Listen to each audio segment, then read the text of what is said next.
본 자료는 아세안 할랄 산업 현황과 한국의 해외 진출 방안에 대한 연구로서 말레이시아 시장을 중심으로 연구가 되어 있네요.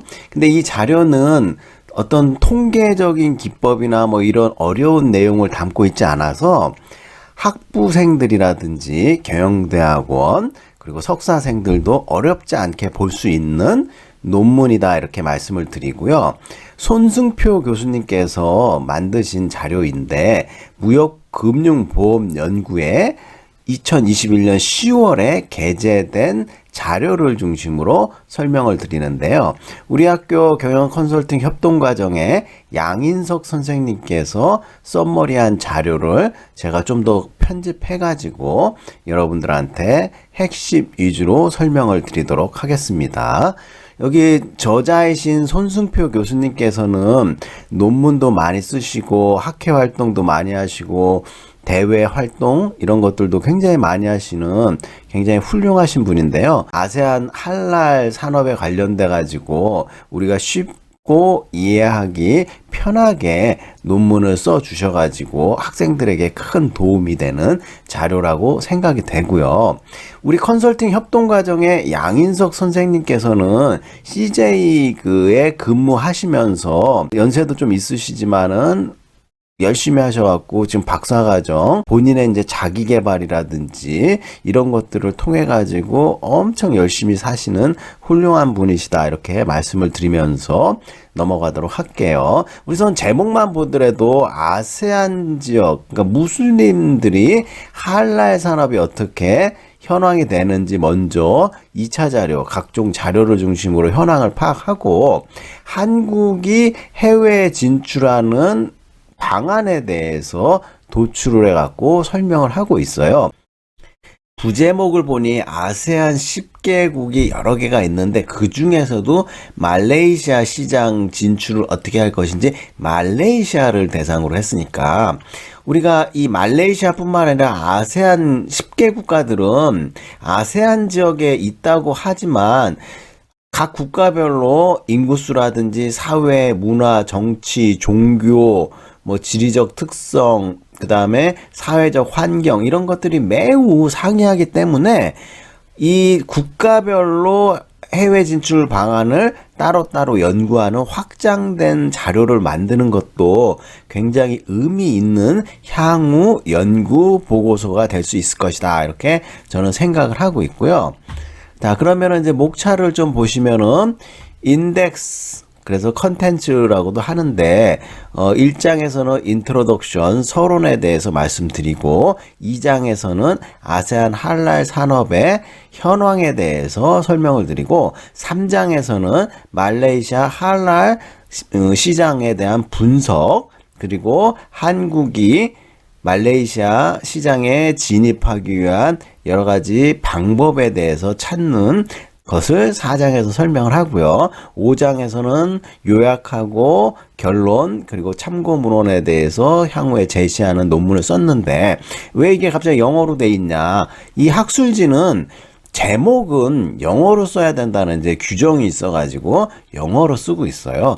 그래서 이제 1장부터 설명을 하자면은 1장에서는 연구의 서론이니까 연구를 왜 하는지 연구의 배경과 연구의 목적에 대해서 설명을 하고 있는데 이 내용이 방대한데 이걸 슬라이드 2장으로 양인석 선생님께서 잘 정리를 하셔가지고 요 논문의 목적이나 이런 거에 대해서 설명을 드리도록 하겠습니다.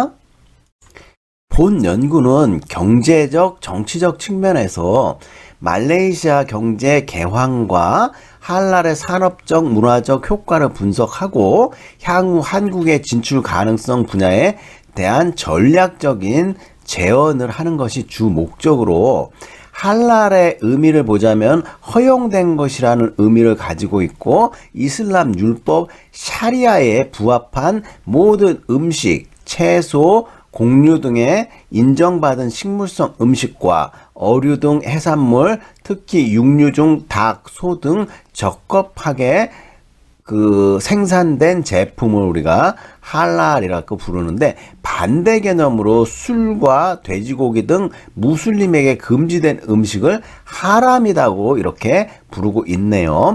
이슬람은 율법이 엄격해가지고 이 금지된 음식이라든지 할랄 음식이 아니면은 입에도 안 되고요. 심지어는 돼지고기 성분이 섞여 있나, 외국에서 온 거 뭐 이런 거 검사할 때 DNA 검사까지 한다고 하네요. 그만큼 엄격하게 돼지고기라든지 그리고 할랄 인증 식품을 선호한다. 그리고 할랄이 비단 식품에만 국한된 것이 아니라 국내외에서 거래되어지는 재화와 서비스를 포함한 다양한 상품의 생산, 운송, 판매, 소비 등의 모든 물류 과정에 직접 적용될 수 있는 다양한 산업, 경쟁력 및 문화 다양성 측면의 무역 활성화 성장 잠재력과 가능성을 다양하게 내포하고 있는 개념이다. 그래서 향후의 뉴 노멀 이코노미와 보호무역주의 양대 파고를 넘어설 수 있는 강력한 동력을 가지고 있는 패러다임 전환 및 시너지 파급력 보유라든지 새로운 성장 모멘텀으로서의 유의미한 연구 주제가 바로 할랄 산업이다. 이렇게 말씀을 드리고 주장을 하고 있네요.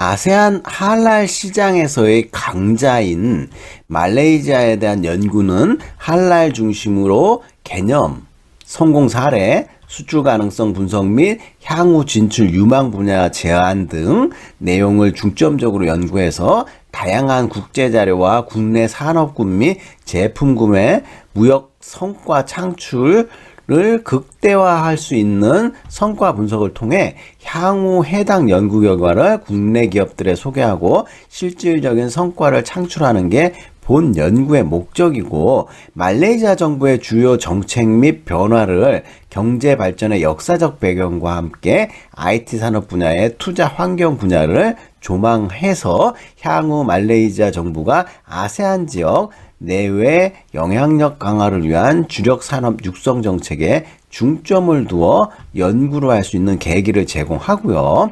말레이시아 할랄 산업의 개황과 할랄 메카로 정책적 어프로치와 관련 산업군 및 제품군을 아울러 수출 경쟁력 보유하고 있는 한국산 제품들을 선별해서 실제 진출 가능한 개별 기업들의 투자 전략을 포괄적으로 분석하고 우리 기업들의 새로운 수출 전략 상품 개발 및 무역 성과 창출에 도움이 되도록 실증적 연구 결과를 제공하는 데 연구에 초점이 있다 하면서 서론을 마무리하고 있네요.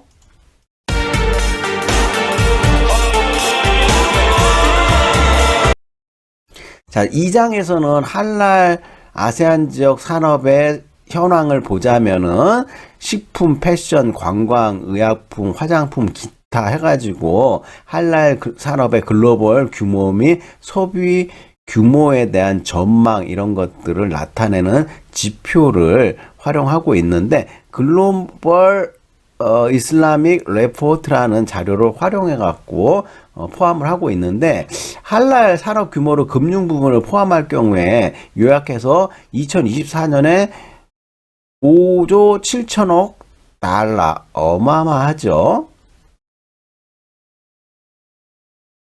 말레이시아, 인도네시아, UAE가 우리나라의 주요 이슬람 국가 수출 규모를 1, 2, 3위를 나타내고 있는 표를 보여주고, 이 자료는 무역협회 국제무역통상연구원에서 제시한 자료를 2차 자료를 갖다 활용해 갖고 설명하고 있네요. 할랄 유망 수출 시장을 조망해 보면 전 세계 이슬람 협력기구 OIC에서 57개국 중 한국의 수출액이 가장 높은 국가군으로 인도네시아, 말레이시아, UAE 순으로 했는데, 수출액이 총 30억 달러, 이 중에서 인도네시아가 일본의 2배가 넘는 약 3억 인구가 있고요. 말레이시아는 매우 안정적인 경제 성장률과 UAE는 높은 국민 소득을 보여 불구하고 매력적인 시장으로부터 이 특징을 갖고 있는데, 인도네시아는 전 세계 대비 3%의 GDP 비중이라든지 IMF 통계, 말레이시아의 2021년 기대 성장률은 8%로 아세안 10개 국가 중에 가장 유망한 것으로 나와 있다. 그래서 인도네시아와 말레이시아에 대한 긍정적인 평가를 하고 있는 자료들이 굉장히 많이 있다, 이렇게 보고 있고요. 다음으로 할랄 식품 시장의 가능성과 유상을 보자면, 할랄 인증은 무슬림이 그들의 음식과 서비스를 안심하고 소비할 수 있도록 도와주는 가이드라인으로서 비무슬림이 무슬림 개개인의 견해를 완전하게 이해하기는 현실적으로 불가능하나 신앙의 영역으로 파고들지 않도록 하는 것이 매우 중요하다. 그냥 경제적 관점에서 보면 되고요. 즉 이는 많은 나라들로 하여금 아세안 할랄 시장 진출의 가능성을 높게 매우 유의미하게 진출 유인 요소로 볼 수 있고요. 세계 무슬림 인구의 추이민 예측만 보더라도요, 굉장히 많은 인구 비율을 보여주고 있죠. 자, 그림을 보면은 여기에 무슬림은 요 색깔로 해갖고 보여주고 있는데, 1999년이 11억 명, 2000년도에 13억 명, 2010년도에 16억 명, 2020년도에는 19억 명이고요. 2030년에는 22억 명으로 예측을 하고 있으니까 어마어마한 그 숫자를 가지고 있죠. 그래서 지역별로 본 무슬림 소비자의 식음료 시장 진출해 보면 일본이라든지 뭐 이렇게 되고 있는데, 하여간 2021년도 뭐 이 당시는 예상 자료였지만은 1조 9,140 억 달러인 것 같은데, 와, 어마어마한 금액을 가지고 할랄 이슬람 식품 시장이 성장하고 있다는 걸 수치를 통해서 알 수가 있죠. 자, 3장에서는 말레이시아 할랄 시장 분석에 대해서 자세하게 설명하고 있는데, 첫 번째로 할랄 관련 말레이시아 정부의 정책을 보자면은 74년부터 할랄 인증서를 발행하고 할랄 산업의 선도 국가로 발돋움하고 있다. 그래서 할랄 파크 정책, 국제적 인증, 할랄 산업에 대한 국가 보조금 제공이라든지 인증 획득 교육 프로그램, 실제 기업 운영 가이드라인을 제공하고, 할랄 파크 해갖고 공공장소에 위치한 제조 및 서비스업 공동체 같은 것들을 활용하고 있고요. 말레이시아 24개의 할랄 파크 중 14개의 파크가 할마스 요런 인증을 하고 있네요. 그래서 할마스는 할랄 개발공사 지정 할랄 파크 개발 지침에 명시된 요건과 지침 준수한 운영자에게 부여되는 권위 있는 인증이다. 이렇게 해갖고 말레이시아 할랄 파크 현황을 이렇게 지도로 써 있는데, 그냥 참고 정도 해보시면 되고,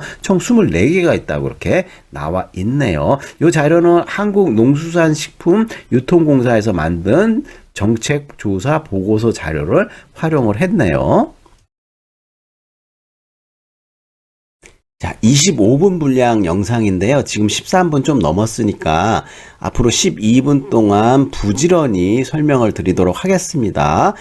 2절에서는 교역품 명시법 2011 트레이드 디스크립션 액트 2011이라는 게 있는데, 교역품 명시 할랄의 정의 명령 2011 및 교역품 명시 할랄 인증 및 표시를 포함하고 있는 게 있는데, 식품업계에서 할랄 인증 받기 위한 지침으로 말레이시아 표준을 발표하고 있고요. 비윤리적인 교역 관행으로부터 거래자와 소비자를 함께 보호하는 것이 주 목표인 명시법이고요. 할랄 및 하마스 인증 할랄 파크에 대한 인센티브를 제공하고 있는데, 10년 동안 자본 지출에 대한 국가 소득세 전액 면제라든지 5년 동안 수출 판매에 대한 소득세 면제, 그리고 두 번째로 현행 정책에 따라 냉장실 운영에 사용되어지는 장비, 부품 및 각종 산업 기계류에 대한 국가 수입 관세 및 소비 판매세의 면제라든지, 할랄 판촉 제품의 개발 및 생산에 사용되는 원료에 대한 수입 관세 면제, 그 다음에 해썹, GMP, 국제식품규격, 위생표준 운영 규정 및 수출 시장에 대한 규정 준수와 같은 국제 품질 표준을 획득하는 데 발생하는 비용에 대한 이중 공제 등 여러 가지 인센티브를 제공하는 것들을 알 수가 있고요. 그 다음에 계속해서 제조 및 서비스 부분에 대한 인센티브로 5년에서 10년간 발생한 법정 소득의 70에서 100% 소득세를 엄청나게 면제를 해주고 있고요. 시간 관계상 요 항목 세세한 것들은 다 설명을 안 하고 요 굵직한 글씨 위주로 설명을 좀 드리도록 할게요. 자, 보시면은 여기 명령 2011에는 식품, 상품 또는 서비스는 다음과 같은 경우가 아니면 할랄로 표시되어 있지 않아야 한다고 이렇게 적시를 했는데, 이러한 경우도 좀 봐주시고, 무슬림이 아닌 사람이 공급하는 식품이나 상품을 무슬림이 소비하거나 사용할 수 있음을 나타내려면 관할기관에서 할랄 인증을 받고 관할기관에서 발행한 로고를 표시해야 되는데, 제이킴이 인정한 해외 할랄 인증기관에서 할랄 인증을 받은 모든 식품 또는 상품에는 앞서 말한 인증기관의 이름이 반드시 표시되어져야 함을 나타낸다, 이렇게 알 수가 있고요. 다음에 말레이시아 표준 보면은 말레이시아 표준 할랄 식품 해갖고 일반 요건 뭐 3차 개정판으로 해갖고 MS 1500 2019년도에 개정한 게 있네요.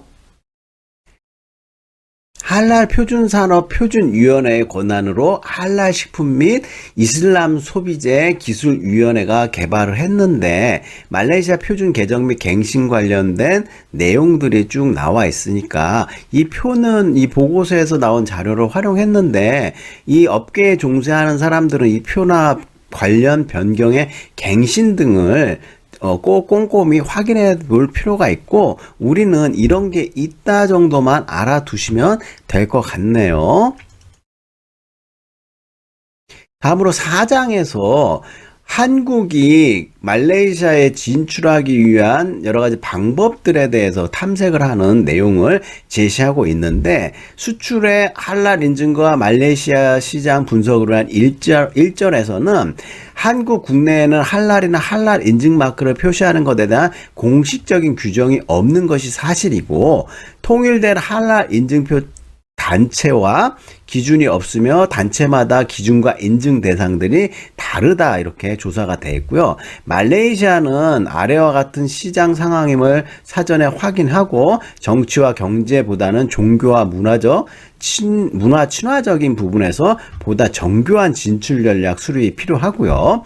현지인들의 반감을 사지 않도록 정확한 정보의 제공과 안전한 할랄 제품을 공급하는 조심스러운 어프로치를 하는 것을 이 자료에서는 제안을 하고 있네요. 그래서 할랄 관련 국내 인증 및 인가기관으로 웹사이트 주소를 설명했고, 그 다음에 한국 이슬람교 할랄위원회라는 게 있고요, 인증기관이. 그 다음에 한국 할랄 인증위원회가 있어요. 그리고 해외 인정기관들이 이런 데가 있다는 것들을 참고를 해 보시고요. 태국에도 있고 싱가포르, 대만, 말레이시아 뭐 이런 인증기관들도 참고하면 좋겠네요. 수출의 할랄 인증과 말레이시아 분석 계속해서 표로 설명을 드리자면, 말레이시아 시장에 대한 기초 정보를 분석하는 내용을 할랄 이슬람 식품 수출 가이드북 자료를 활용해 갖고 나와 있는 자료를 보면 2019년도 자료지만은 3,200만 명이 좀 넘고요. 그 다음에 말레이시아 시장에서는 1인당 GDP가 11,000불이 좀 넘네요. GDP 성장률 4.3, 그리고 한국산 농림수산식품 수출액이 뭐 이렇게 나와 있는데, 요 자료는 코로나 터지기 전 자료라 갖고 이후에 이제 논문이 나온 지는 얼마 안 됐지만은 그래도 최신 자료를 좀 활용해 갖고 어떤 게 있는지 또 최근 트렌드를 팔로우해 볼 필요가 있고, 일단 이걸 통해 갖고 시장의 특징은 이슬람은 국교 부미 트라 정책으로 인구의 60%의 말레이시아를 우대한다. 그죠? 그 다음에 여기 뭐 화인, 사말, 인도계, 이란 뭐 이런 식으로 돼 있네요. 인구의 60%가 무슬림인 게 말레이시아다, 이렇게 우리가 기본적으로 알 수가 있고요. 다음으로 시간이 없으니까 좀 빠르빠르 넘어가 보도록 하겠습니다.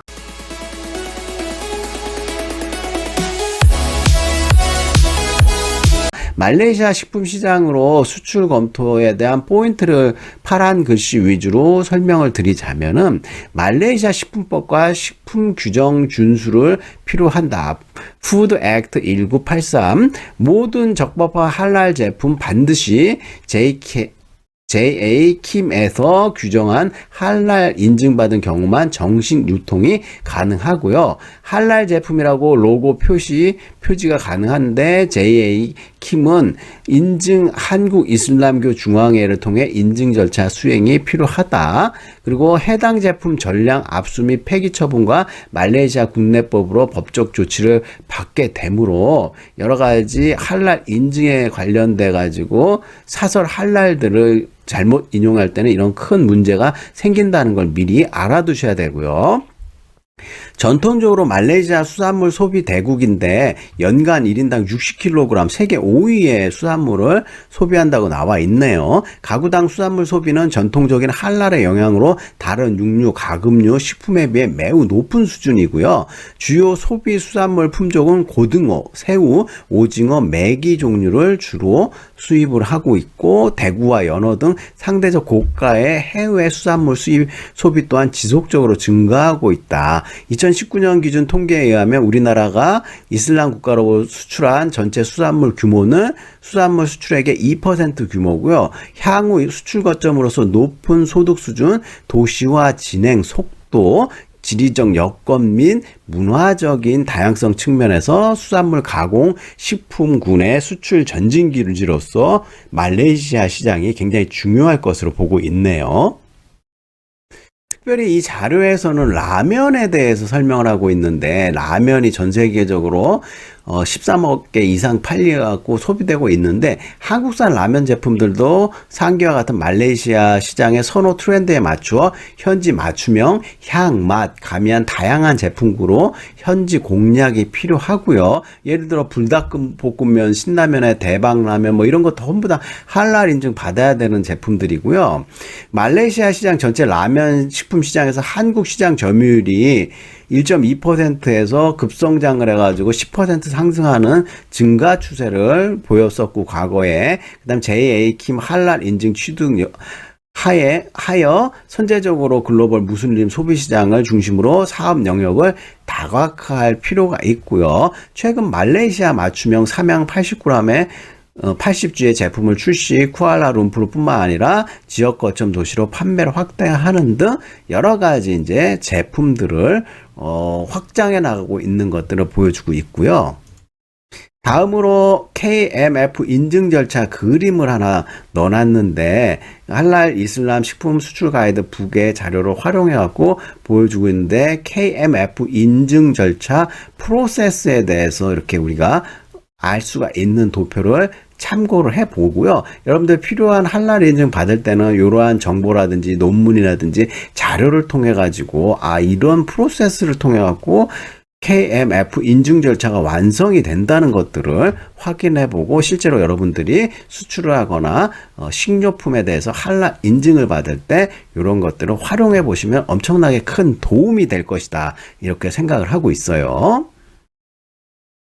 자, 이제 대망의 결론 해가지고 요약과 결론을 설명드리자면은 이제 크게 파란색 위주로 설명을 드릴게요. 첫 번째가 해외 할랄 인증 기관과 교차 인증을 확대하는 전략을 써야 된다고 이렇게 주장을 하고 있고 여기에는 KMF 한국 이슬람 중앙회와 JAKIM이 제도와 내용 부분에서 교차 인증을 시행 중이고 이보다 더 고도화된 할랄 교차 인증 협력이 필요하다 이렇게 주장을 하고 있어요. 그 다음에 두 번째 할랄 원재료 수입 시스템 구축 전략 이런 것들이 필요하고 해외 가공식품 수출을 위한 할랄 원재료 중간재 통관 간소화 및 수입 활성화 필요성이 시급히 대두되고 있다 이렇게 주장을 하고 있어요. 세 번째로 체계적인 할랄 식품 정보의 확대 및 글로벌 마케팅 플랫폼을 구축할 필요가 있다 이렇게 주장을 하고 있는데 관련 기관 및 실무적인